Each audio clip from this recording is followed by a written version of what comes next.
The Health Department has placed over 9,000 medical graduates on an internship and community service program. Around 74% of them will be based at health facilities in rural and semi-rural areas, while the remaining 26% will be allocated to urban areas. Let's talk more about this with the Health Department's Director of Human Resources for Medical Workforce, Victor Khanyile. Thank you very much, Mr. Khanyile, for your time this evening.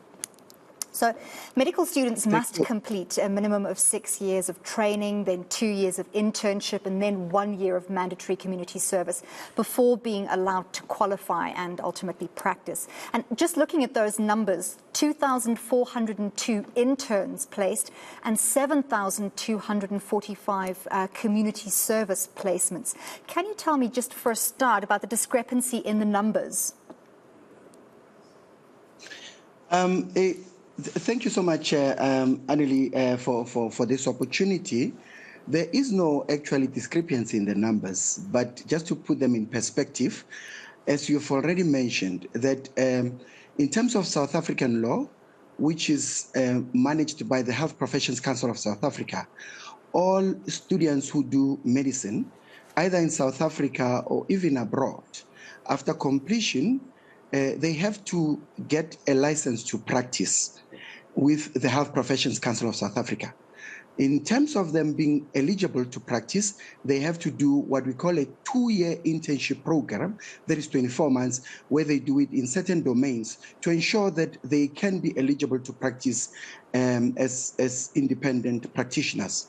Over and above that, there is a policy which has been developed by government. The policy is called Community Service Policy. The purpose of the policy, which was conceptualized and implemented in 1998, it's actually meant to try and lure all health professionals in 17 categories in areas that are underserved or even rural. So you would see that it's not only medical interns after they completed their internship, they have to do 1 year community service, but together with other fields of study, inclusion of nurses, pharmacists, amongst others, physiotherapists, and the list goes on. So the system in the past has unfortunately been plagued by controversy and debate, with many people saying it should be abolished entirely. What is it about the system as it stands that works? Because as I understand it, a lot of the candidates themselves say that the year of community service being placed in far-flung areas does not entice them to stay. If anything, it delays their ability to qualify and earn a living. And for many of them who if their placements have been delayed, it's been an incredibly frustrating process. I think we need to actually put this matter into perspective. The system is meant to ensure that allocation is just and fair for all those that are eligible to do community service. Indeed, in the past, there were teething challenges, which since have been eradicated, and the system is running quite well. I mean, as you've already mentioned, that we were able to place over 9,000 applicants at areas where they are required most. So I'm going to interrupt you. I do apologize. You say teething problems, but this system has been implemented for over 2 decades already, if I don't have the dates wrong. And just as recently as June this year, the failure of the department to place candidates timeously was raised as a point that needs urgent attention, and that's less than a couple of months ago. Okay. Actually, when I said teething challenges, there were 2 systems. Initially, it was what we call a manual system. And in 2017, we migrated to an online system, which ensures that everyone applies online and the matter of their allocation is transparent for them to be able to be allocated accordingly. So obviously, when you migrate from what we call a manual system, which was forms, a lot of forms that they used to complete, to now a very efficient and effective system, which is online. That's where we saw some teething challenges that cropped up as the system was being implemented for the first time.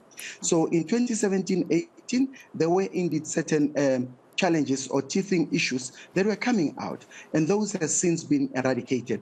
Those are the ones that I'm referring to, not necessarily the system of allocation for community service. And similarly, we've seen the same kind of issues, just for instance, as a comparison in the school applications, where a lot of grade 1 and grade 8 parents have to apply for their children to be placed in, and they give choices of where they would like their children to be placed. And when we saw that system go online, we did see a number of teething problems as well. So understandably, that migration could cause some issues. Just on to another point, the timing of this. So these candidates are supposed to start work in January. Is that correct? And is this placement given them enough time to sort out their lives for that to be practical? Absolutely. I mean, in the previous years, as I've already mentioned, due to budgetary constraints that we encountered, amongst other issues, including the system itself, they were allocated towards the end of November or December as well, not giving them an opportunity to can even go and consult with those facilities where they have been allocated. So now we are proud to say that between the 14th to the 31st of December, the 14th to the 31st of October, all of them are now aware where they would be allocated, or they are allocated, and they have since, started with the process of engaging with their prospective employers as well as their prospective colleagues to find out about the areas. And I think everyone would want to ensure that at least before you commence duty, you are satisfied or even happy with where you are allocated. I need to put another issue on record, is that the process of allocating community service policy and students or applicants is to ensure that they are placed at rural and underserved areas where they are needed most. Indeed, some of them are actually not happy of the areas where they are allocated because it might not be at areas where they wish to be. However, we need to ensure that we agree and understand that the most important person here is our client, who is our patient, who requires these particular services. So we know we have a dire shortage of healthcare personnel. The chairperson of SAMA, Dr. Mvuyisi Mzukwa, has said recently that the shortage of doctors at public hospitals in South Africa was at a critical stage, where the ratio had widened to 0.8 doctors per 1,000 patients. So yet the refusal to allow medical students to qualify and practice earlier, in other words, before completing their community service, is perhaps ignoring a solution that is currently available to us. How would you respond to that? No, they are not being disadvantaged or not allowed to practice. As I've said, let me put it in a typical example that everyone would understand. Before you can drive on the roads in South Africa, you have to get a license that makes you eligible to practice. I understand the reasoning. I really do.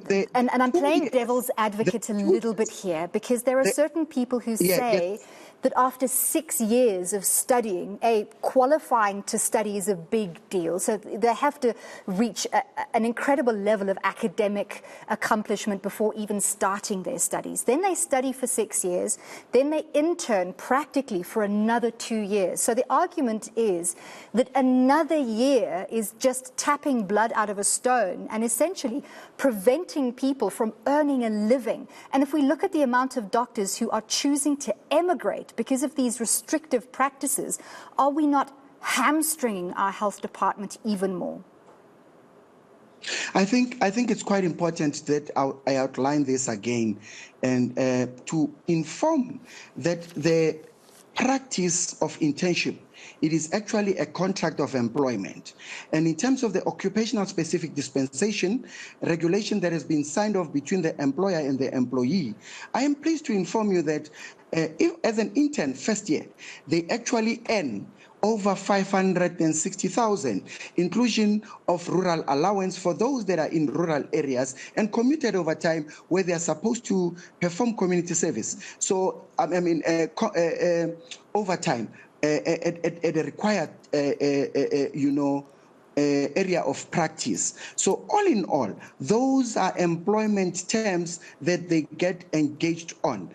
I have to put on record so that people understand that they do not do internship unpaid, actually. And after that, when they start with ComServe, obviously the salaries are increased from where they were to at least, over 700,000 as a minimum base. And those other allowances that I've already mentioned, which include rural allowance for those that are placed in rural areas, and also commuted overtime for those that do overtime, it's paid accordingly. So I am satisfied in terms of, the salaries that we pay them at the first level after completing their qualifications. Well, thank you very much for talking to us tonight, and certainly progress that these candidates have been placed timeously, that they can prepare and to serve out their ComServe and their internships. That was Department of Health's Director of Human Resources for Medical Workforce, Victor Khanyile, talking to us about the placement of medical students for next year.